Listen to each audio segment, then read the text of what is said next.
Hello दोस्तों, welcome to my channel. और आप देख सकते हैं अनुपमा में कि यहाँ बाबूजी घर छोड़ के आते हैं और फ़ोन अनुपमा करती है। यहाँ बाबूजी अनुपमा और सभी से झूठ बोलते हैं कि हम लोग चार धाम के लिए अपने जो क्लब है, जो अपने साथी के साथ मिलते जुलते उन लोग के साथ जा रहा हूँ। और यह आप तुम लोग को बताना नहीं ज़रूरी समझा, क्योंकि तुम लोग रोक देते मुझे और जाने नहीं देते। बनराज बोलता है बरसात में कहाँ जा रहे, इस तरह से, जो कि अनुपमा को थोड़ा भी विश्वास नहीं हो रहा। उसको पता चल रहा है कि बाबूजी झूठ बोल रहे हैं।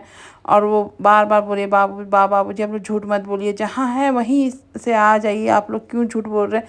यहाँ बा का आँख से आंसू नहीं रुक रहा। बाबूजी रोते रोते भी अपने अपने आप को संभालते हुए बोले नहीं बेटा, तुम लोग को झूठ क्यों लग रहा, मैं चार धाम का यात्रा के लिए ही जा रहा हूँ। लेकिन अनुपमा एक ना सुनी, वो हमेशा बोलते रही कि नहीं बाबूजी आप झूठ मत बोलिए, आ जाइए घर, आप कहाँ हैं बोलिए, मैं आ जाता हूँ। लेकिन बाबूजी बोलते नहीं नहीं अभी गाड़ी आ गया, मैं जा रहा हूँ, इस तरह से करके फ़ोन को रख देते हैं। यहाँ बाबूजी की बात पर बनराज को हो जाता है यकीन और बोलता है देखी झूठ मूठ का घर में एकदम आतंक फैला देता है। और यहाँ पर उसका बेटा और बेटी तोसू एंड पाखी वो लोग भी चढ़ जाते हैं। वो लोग चार धाम पे गए हैं तो क्या टेंशन है, क्यों तुम लोग बात का बतंगड़ बना देते हो लोग यहाँ पर। लेकिन बोलती है अनुपमा कि जिस दिन 4 दिन से जो बाबूजी हरकत कर रहे थे, हमको नहीं लगता कि वो लोग गए हैं चार धाम, उसको यकीन नहीं हो रहा है। और वो बोलती है कि मैं ज़रूर ढूंढने जाऊँगी। यहाँ बाबूजी बात करते हैं। बोलती है अब हम लोग कहाँ जाएंगे, कहीं तो जाना होगा। बाबूजी बोलते हैं हाँ कहीं भी जाएंगे लेकिन घर नहीं जाएंगे। अब घर जाकर वहाँ बच्चों लोग को घर बेचना है, ये करना है, वो लोग के लिए प्रॉपर्टी है, मेरे लिए तो मंदिर है। अपने हाथ से एक एक ईंट लगाए हैं, वो समझ सकते हैं कि क्या फीलिंग होती है वो घर का। यहाँ बनराज अनुपमा को बोलता है कि तुम बात का बतंगड़ मत बनाया करो और अब एनओसी पे साइन कर दो। यहाँ पर अनुपमा बोलती है जब तक बाबूजी नहीं मिलेंगे मैं कोई एनओसी पे साइन नहीं करूँगी। और यहाँ बनराज बोला तुम्हारा तो बस बहाना चाहिए और कुछ नहीं। तो यहाँ पर बनराज बोलता है काव्या को कि देखिए ये जब खाली बहाना करती है। जब तक अनुपमा तब तक निकल जाती है बाबूजी को ढूंढने के लिए। यहाँ पर पाखी और तोसू बोलते हैं ये जरूर माँ ने मिलकर बाबूजी को तीर्थ धाम पर भेजी होगी कि ना रहेंगे ना एनओसी पे साइन कराना होगा। तभी अनुज बोलता जिसके बारे में बात कर रहे हो सोचो तो माँ है, माँ कभी गलत किसी के लिए बच्चे को सोच ही नहीं सकती है। यहाँ पर बनराज एक ना सुनने वाला बोलता है कि मैं उसको छोड़ूंगा नहीं, उसको तो एनओसी पे साइन करनी होगी। तब यहाँ अनुज बोलता है मैं जाता हूँ उसके साथ। यहाँ पर काव्या रुकती नहीं नहीं आद्या को संभालना होगा, नहीं तो आद्या हम लोग से नहीं संभलेगी, जान जाएगी तो अनुपमा के साथ गए हो। तो यहाँ अनुपमा निकल जाती है ढूंढने के लिए, बाबूजी को ढूंढती है, परेशान हो रही है कि कहाँ हम मिलेंगे। उसको आइडिया होता है कि वो मंदिर के सामने कुछ भजन सुनी थी तो शायद उसको वहाँ लगा कि वहीं होगी। यहाँ पर बनराज जिसे 51 लाख का चेक लिया वो बार बार फ़ोन कर रहा है एनओसी पे साइन करा के कागज़ दो, मुझे दो, हैंडओवर करो। यहाँ पर बनराज बहुत गुस्से में होता है अनुपमा को लेकर। तब तक उसका बेटा और बेटी पाखी और तोसू आ जाते हैं। मतलब कैसी मम्मी, क्यों चली, क्यों नहीं आप ले लेते हैं, क्यों नहीं साइन करवाते हैं, और चेक जो मिला है डाल दीजिए आप पापा, और डाल कर ले लीजिए। तो यहाँ पर बनराज भी परेशान है और समझ नहीं रहा करना क्या है। यहाँ पर अनुपमा सबसे पूछती है, बाबूजी का फ़ोटो दिखा दिखा कर इधर उधर पूछ रही होती है कहाँ है नहीं है, कुछ आइडिया नहीं होता। तब तक जिस जो बुजुर्ग के साथ उनको चार धाम पे जाना होता है वो बुजुर्ग मिल जाते, उसका साथी साथ मित्र मिलते हैं, बोलते हैं वो तो अगले महीने जाना था, अगले महीने जाना है चार धाम। अनुपमा सुनकर ही ये हो जाती है। तभी उसको छाता दिखता है बा का कि 2 दिन पहले बा ये छाता मुझे मार्केट ले जाने के लिए दी थी और ये छाता बा का ही है। और समझ जाती है कि यहाँ बगल में बस स्टैंड है, ज़रूर बाबूजी कहीं चले ना गए हों। इधर उधर फिर ढूंढना शुरू करती है। बा की सहेलियाँ, बाबूजी के मित्र सभी को फ़ोन लगा लगा पूछती है कहीं बाबूजी वहाँ तो नहीं है। यहाँ पर बनराज परेशान है कि ये अनुपमा झूठ मूठ का नौटंकी कर रही है या क्यों नहीं एनओसी पे साइन कर दे रही है। और यानी एनओसी के साइन पर बातें हो रही थी तब तक आ जाती है वहाँ पर डिम्पी सुन लेती है।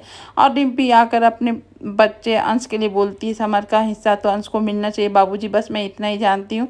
यहाँ अंश को भी हिस्सा, जब इन लोग को हिस्सा मिलेगा तो अंश को भी मिलेगा। जो सुनकर बनराज एकदम भौचक हो जाता है कि कैसे डिम्पी बोल सकती है, यहाँ जबकि टीटू रोक रहा है, तुम क्यों बोल रही हो डिम्पी ऐसे। तो नहीं, अपने लिए नहीं मांग रही हूँ टीटू, अंश के लिए मांग रही हूँ, अंश का बनता है तो अंश को दे दीजिएगा, और आप देंगे हमको पता है, लेकिन आपको याद दिला रहे थे। और बोलकर वो चली जाती है। तब तक टीटू को सुनाती है पाखी और तोसू की, देखा ये सब मन का लालच, ये तोसू भर रहा है। यहाँ तोसू बोलता है, नहीं नहीं पापा, मैंने कुछ नहीं बोला, मुझे कुछ नहीं चाहिए। यहाँ पर बनराज बोलता है कि तुम में बहुत लालच है, तुम ही भड़काए होगे, आज तक डिम्पी अपने हक के लिए कुछ नहीं बोली, आज बोलने लगी, ये सब तुम्हारा देन है। तो यहाँ पर इस तरह से टीटू को सुनाया जाता है। यहाँ तब तक अनुज कॉल करके किसी को कुछ काम देता है, तब तक अपनी बेटी के पास आता है दबा हुआ देने के लिए। और बेटी, भगवान कसम, ऐसी बेटी देने से अच्छा है ना ही तो एक ठो, तो इसको कोई शर्म नहीं है माँ बाप के बीच में पड़े रहना है। यहाँ आके बोलती है कि मुझे पापा जाना है, अब तो ठीक हो गई हूँ, चलिए चलिए। यहाँ अनुज बोलता है, अरे 2 दिन बाद तो जाना ही है, डॉक्टर 5 दिन का रेस्ट दिया था, रेस्ट कर लो 2 दिन। नहीं मानती, बोलती है आपको बहाना चाहिए अनु जोशी के साथ रहने के लिए, जिस तरह अनुपमा जोशी के साथ रहने के लिए आपको बहाना चाहिए। आप नहीं चाहते कि हम लोग चले, आप उन्हीं के इर्द गिर्द पीछे पीछे घूमते, मतलब इस तरह से बदतमीजी करने लगी।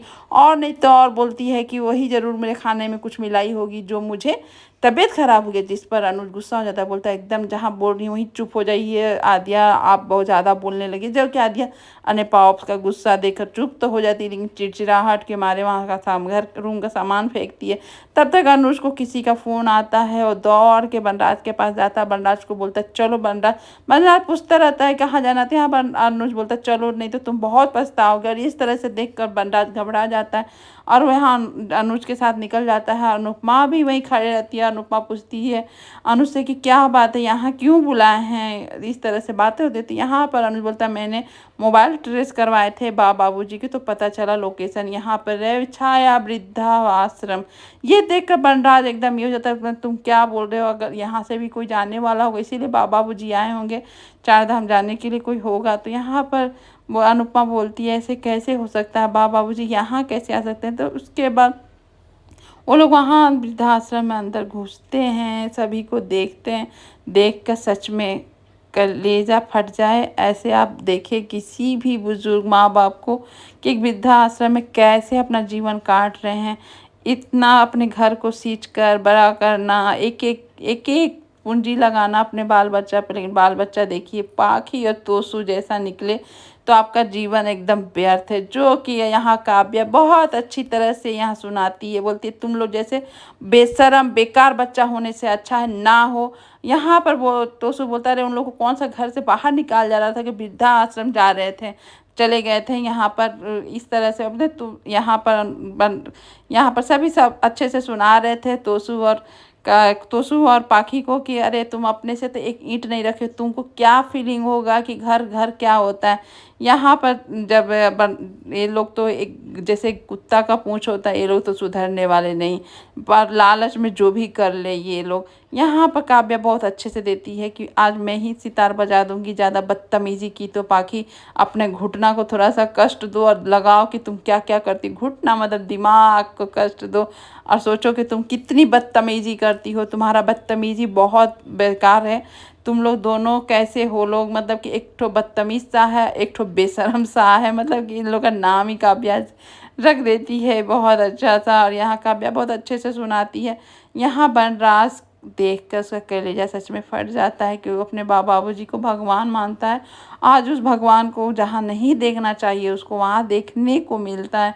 यहाँ अनुपमा बनराज अनुज एकदम सब घबराए हुए हैं, ढूंढ रहे हैं बाबूजी को हैं किधर। लेकिन जब वो देखता है लोग बाबूजी को इस अवस्था में कि वो बैठ कर कुछ काम कर रहे हैं और कहाँ हैं, देख कर सच में आपको भी आँख से पानी आ जाएगा कि कैसे कोई इतना कर सकता और करता है आजकल के युग में कि माँ बाप एकदम बेकार चीज़ हो जाते हैं। उन लोग के लिए कोई अस्तित्व नहीं बचता है बच्चे लोग के सामने। जब बच्चे बड़े हो जाते हैं ये भूल जाते हैं कि आज हम जहाँ खड़े हैं अपने माँ बाप के बदौलत खड़े हैं।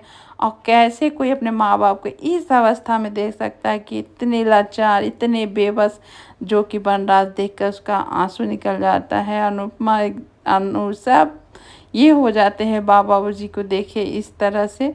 और ये मोमेंट देख के सच में सच में बहुत ही ख़राब लगता है हमें भी कि कैसे कोई सामना कर लेता है इस सब चीज़ से। और वहाँ देखकर बाबूजी देखते हैं कि ये लोग सब आए हुए हैं तो लोग भी चुपचाप हो जाते हैं।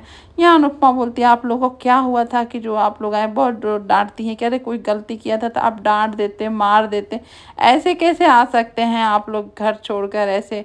वो भी गधा बच्चा, बाल बच्चा की वजह से गधा लोग को मारिए और अपना हक बताइए कि आपका घर है।